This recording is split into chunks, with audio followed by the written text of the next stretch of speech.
राधे। आप सभी का राधे सखिया के चैनल में स्वागत है। भगवान श्री हरि माता रानी से प्रार्थना करते हैं कि आप हम सुरक्षित होंगे, सुखी होंगे, ठीक प्रकार से होंगे। जैसे कि माह का पावन महीना चला आ रहा है, तो इसी में ही ये माह के महात्म का 20वां अध्याय है। श्रीमन नारायण नारायण नारायण, लक्ष्मी नारायण नारायण नारायण, श्रीमन नारायण नारायण नारायण। हे नाथ नारायण वासुदेव, हे नाथ नारायण वासुदेव। राधे राधे। 20वां अध्याय। निधि कहने लगे, हे महर्षि, धर्म को जल्दी ही कहिए, क्योंकि श्राप की अग्नि बड़ी दुख कारण होती है। लोमेश ऋषि के कहने लगे कि यह सब मेरे साथ नियम पूर्वक महास्नान करें, अंत में यह श्राप से छूट जाएंगे। मेरा यह निश्चय है। शुद्ध तीर्थ में महास्नान करने से श्राप का फल नष्ट हो जाता है। 7 जन्मों के पाप तथा इस जन्म के पाप महा में तीर्थ स्थान पर स्नान करने से समस्त पाप नष्ट हो जाते हैं। इस उच्छेद में स्नान करने से अवश्य ही मोक्ष की प्राप्ति होती है। राशि और अश्वमी यज्ञ से भी अधिक फल महा में स्नान करने से होता है। अतः संपूर्ण पापों को सहज ही नष्ट करने वाला महास्नान क्यों न किया जाए। बोलो राधे राधे। इसी में ही अब 21वां अध्याय। लोमेशी कहने लगे, पूर्व काल में भगवंती देश में भीमसेन नाम का राजा था। उसने नर्मदा के किनारे रासु यज्ञ किया और अश्वमेध यज्ञ भी किया। उसके खंभे सोने के बनाए हुए थे। ब्राह्मणों को अन्न का बहुत सा दान किया। बहुत सी गाय, सुंदर वस्त्र और सोने के आभूषणों से युक्त दान दी। वह देवताओं का भक्त और दान करने वाला था। भद्रक नामक का एक ब्राह्मण, जो अत्यंत मूर्ख, कुलहीन, कृषि करने वाला, दुराचारी तथा अधर्मी था, वह भाई बंधुओं को त्यागा हुआ इधर उधर घूमता देव यात्रियों के साथ प्रयाग में आया हुआ। वहां में उनके 3 दिन तक स्नान किए। वह 3 दिन में निष्पाप हो गया।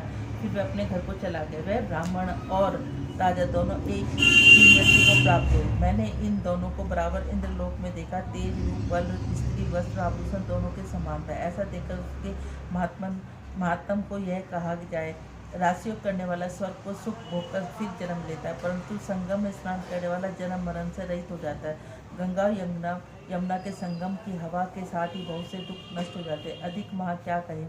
और किसी भी तीर्थ में किए गए पाप महा में स्नान में प्रयाग में स्नान करने से नष्ट हो जाते हैं। मैं पिशाच मोचन नामक एक पुराना इतिहास सुनाता हूँ। इस इतिहास में वह कन्या और तुम्हारा पुत्र भी सुने, इसमें समृद्धि प्राप्त होगी। पुराने समय में देवस्तुति नाम का एक बड़ा गंभीर और वेदों का प्राणी एक वैश्य ब्राह्मण था। उसने पिशाच को निर्मुक्त किया था। वेद नीति कहने लगे, वह कहाँ रहने वाला था, उसका पुत्र किसका पुत्र था और किस पिशाच ने उसको निर्मुक्त किया। तब विस्तार पूर्वक यह कथा सुनाई। लोमेश ऋषि ने कहा, किल्पियज्ञ से निकली वह सुंदर सरस्वती के किनारे पर उसका स्नान था। जंगल के बीच में पुण्य जल देने वाली सरस्वती बहती थी। वन में अनेक प्रकार के पशु विचारते थे।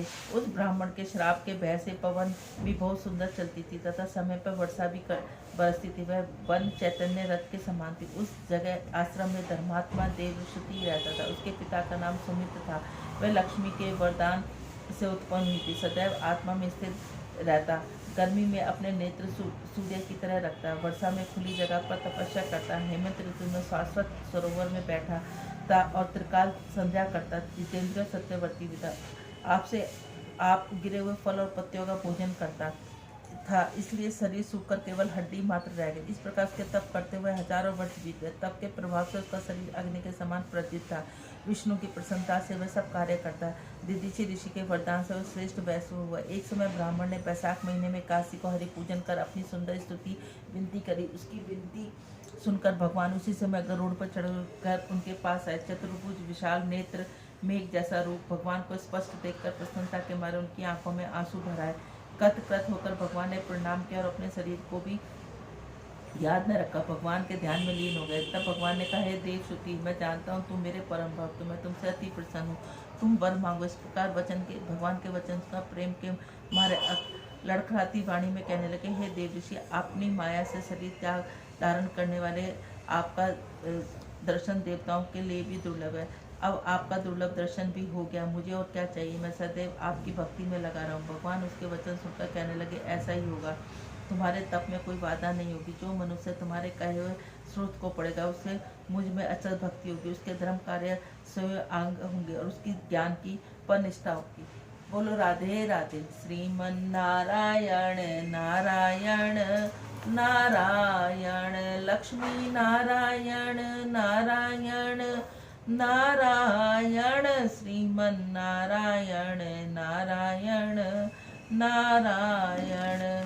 हे नाथ नारायण वासुदेवा हे मात नारायण वासुदेवा हे नाथ नारायण वासुदेवा हे नाथ नारायण वासुदेवा हे नाथ नारायण वासुदेवा हे नाथ नारायण वासुदेवा हे नाथ नारायण वासुदेवा हे नाथ नारायण वासुदेवा हे नाथ नारायण वासुदेवा हे नाथ नारायण वासुदेवा। बोलो राधे राधे। जिस प्रकार से अब गुप्त नवरात्रि चल रहे हैं उसमें आज छठा अध्याय माँ गुप्त नवरात्रों में माँ का अब छठा स्वरूप है जिसे भैरवी के रूप में हम मनाते हैं। कहा जाता है कि जब तक पृथ्वी लोक पर जन्म के बाद मनुष्य अर्थात जन्म दर बढ़ने लगती है तो मृत्यु दर में गिरावट आने लगती है तो सभी देवता परेशान होकर उस परम शक्ति आदर स्वरूपा जगत जननी की आराधना करने लगे। तब माँ अपने 6 महाविद्या स्वरूप में प्रकट हुई जिसमें माता भैरवी कहने लगी देवता का वृतांत को भी सुनाया। तब माँ ने अपने केस को सुनाया तब माँ ने अपने केस में से एक डाल निकाली और उसमें से यमलोक का निर्माण करा और बताया कि जो मनुष्य जन्म लेगा तो उसकी मृत्यु भी निश्चित है और मृत्यु के बाद वह यमलोक जाएगा। वह अपने पूर्व जन्म के कर्म अच्छे या बुरे कर्मों के अनुसार समस्त लोकों में वास करेगा। अंत में वो मुझ में ही समा जाएगा। माता के इस रूप की आराधना से व्यक्ति सभी वादनों से मुक्त हो जाता है। बोलो माँ भैरवी देवी की जय। आज हम अपने भैरवी देवी की आराधना करते हैं। श्रीमन नारायण नारायण नारायण। जय माता दी बोल भगतो। जय माता दी बोलो भगतो। ओ जय माता दी बोलो भगतो। जय माता दी बोलो भगतो। बोलो राधे राधे। यदि आप सब लोगों को हमारा चैनल अच्छा लगता है तो इसको ज़्यादा से ज़्यादा लाइक करें, ज़्यादा से ज़्यादा शेयर करें। नए हैं तो सब्सक्राइब करें, बेल आइकन को ज़रूर दबाएं और अपना थंब जरूर दिखाएं। बोलो राधे राधे।